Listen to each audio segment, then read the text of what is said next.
अभी मैं दीदी का एक भाषण सुन रहा था। वो यहां के बहुमत समाज को डरा रही थी, अगर टीएमसी नहीं होगी तो बहुमत समाज का अस्तित्व नहीं होगा। अरे दीदी, सदियों से हम यहां रह रहे, आप कौन होती हो हमें डराने वाली? आपके शासन में मुर्शिदाबाद में दंगे हुए, आप कहां गई थी? आपके शासन में रामनवमी पर हमला हुआ, आप कहां गई थी? आपके शासन में सरस्वती पूजा पर रोक लगी, आप कहां गई थी?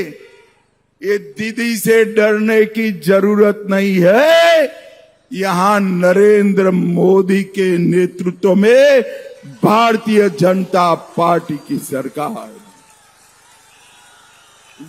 वीरभूम वालों, वो दिन लग गए।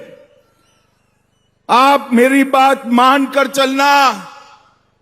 23 अप्रैल को ममता दीदी का कोई भी गुंडा आपका बाल बांका नहीं कर पाएगा, बाल बांका नहीं। चुनाव आयोग ने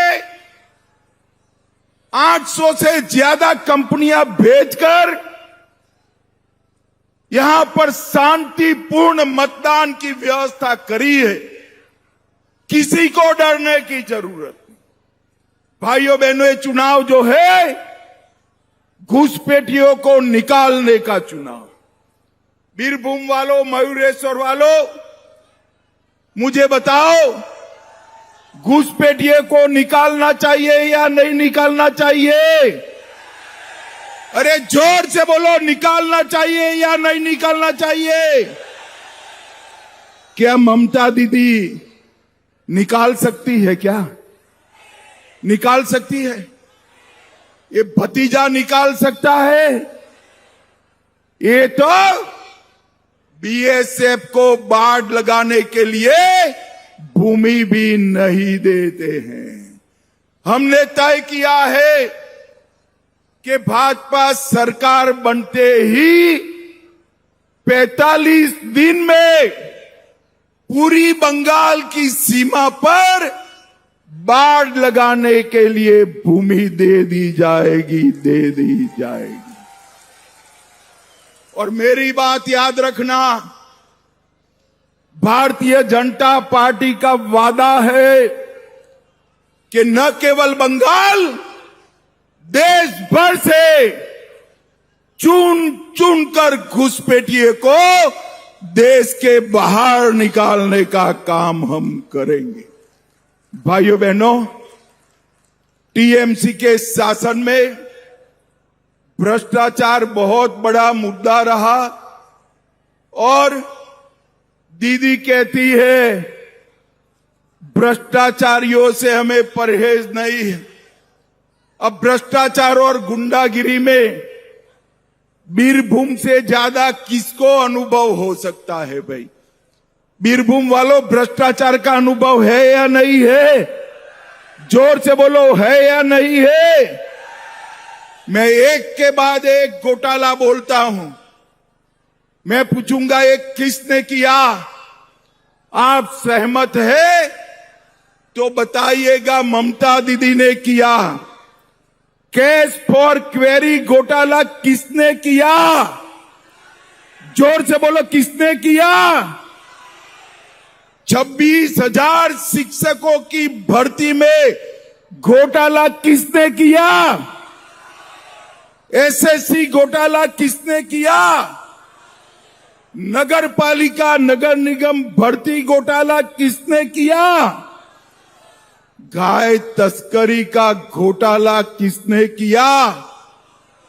पीडीपी का राशन घोटाला, मनरेगा घोटाला, पीएम आवास में घोटाला, इन्होंने घोटाले कर कर बंगाल की जनता के 5,000 करोड़ रुपया चाऊ करा है।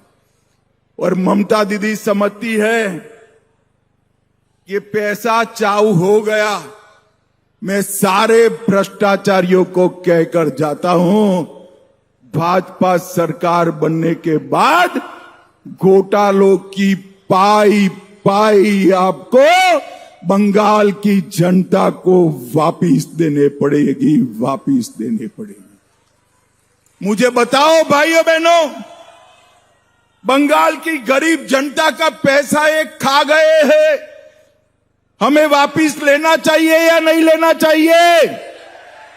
जोर से बोलो, लेना चाहिए या नहीं लेना चाहिए? भाइयों बहनों, ये काम केवल और केवल नरेंद्र मोदी के नेतृत्व में भारतीय जनता पार्टी ही कर सकती है। भाइयों बहनों, इतना सारा दीदी लोग बैठा है। ममता दीदी कहती है कि महिलाओं को शाम के 7 बजे के बाद घर से नहीं निकलना चाहिए। अरे ममता दीदी, शर्म करो, शर्म करो। एक महिला मुख्यमंत्री होकर आप बंगाल की माताओं बहनों की सुरक्षा नहीं कर सकती।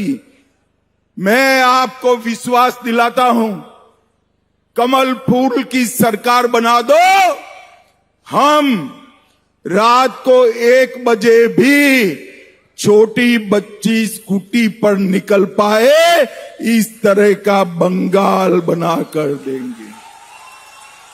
कोई संदेश खाली की घटना नहीं होगी, कोई आरजी कर की घटना नहीं होगी, कोई दुर्गापुर लॉ कॉलेज की घटना नहीं होगी, कोई साउथ कलकत्ता लॉ कॉलेज की घटना नहीं होगी। बेटियां हर तरह सुरक्षित रहेगी। भाइयों बहनों, भारतीय जनता पार्टी ने तय किया है कि हम कॉमन सिविल कोड को लगाएंगे, यूसीसी लगाएंगे। यूसीसी लगने के बाद ये कुछ लोग 4-4 शादियां करते हैं ना, करते हैं या नहीं करते हैं? भाई जरा बोलो दीदी लोग, करते हैं या नहीं करते हैं? यूसीसी लगने के बाद ये सबकी 4 शादियां बंद हो जाएगी, बंद हो जाएगी। भाइयों बहनों, हम 7वां वेतन आयोग हर सरकारी कर्मचारी को देंगे। दीदी लोग, आपके अकाउंट में 3,000 रुपया हर महीना बैंक में जमा हो जाएगा। गर्भवती माताओं को 21,000 रुपया देंगे और ये युवाओं, बेरोजगार युवाओं को हम हर महीना 3,000 रुपया रोजगारी के लिए देने का काम करेंगे। আমাদের ভিডিও ভালো লাগলে লাইক এবং শেয়ার করুন। কমেন্ট সেকশনে গিয়ে জানান আপনাদের মতামত। আরও ভিডিও পেতে আমাদের চ্যানেল সাবস্ক্রাইব করুন এবং প্রতি মুহূর্তে খবরের আপডেট পেতে প্রেস করুন বেল আইকন।